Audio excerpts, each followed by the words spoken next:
O governo federal assinou a portaria que prevê a redução de voos no aeroporto Santos Dumont, no centro do Rio, e o aumento do número de voos no aeroporto internacional Tom Jobim, o Galeão, na Ilha do Governador, zona norte da cidade. A notícia é destaque no site da CNN Brasil, você vê na sua tela. Essa portaria deve ser adotada em caráter de urgência a partir de 2 de janeiro de 2024. De acordo com a resolução, as operações no Santos Dumont devem ser planejadas levando em consideração a distância máxima de 400 quilômetros de seu destino de origem em aeroportos de voos domésticos. Com isso, o aeroporto só poderá manter rotas para São Paulo, Belo Horizonte e Vitória. Mas o Santos Dumont não irá manter as operações com aeroportos internacionais como Guarulhos e Confins, por exemplo.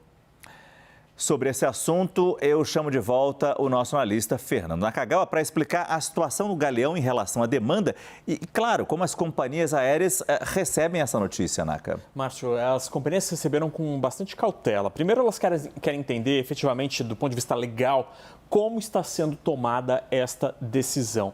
As empresas aéreas têm liberdade ao escolher origem e destino de seus voos.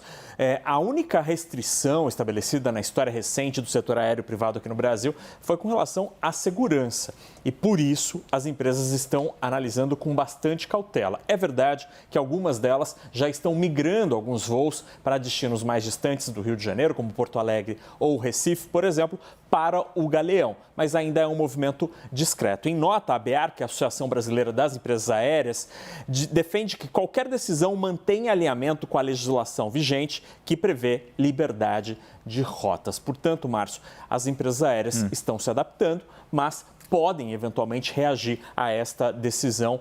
Não temos nenhuma informação sobre isso ainda. Mas sobre a movimentação no Rio de Janeiro como cidade, a gente vai rever alguns números que mostram que de 2014 para 2022, o Rio de Janeiro como destino, como cidade, perdeu 60% dos passageiros, mais de 10 milhões de passageiros. E a queda é muito localizada no Galeão. O Galeão perdeu, em termos proporcionais, nos voos domésticos, 73% dos passageiros e nos voos internacionais, 40%. Já o Santos Dumont teve um acréscimo ligeiro de 3% entre os anos de 2014 e 2022, Márcio. Na próxima tela a gente tem a distribuição por companhia aérea e aí é muito interessante porque as duas tinham, no Rio de Janeiro, em 2014, 17% de todos os passageiros domésticos. Agora, em 2022, a Gol tinha apenas 8% e, no caso da Latam, apenas 3%. As empresas aéreas explicam, Márcio, nos bastidores, que essa grande alteração e a saída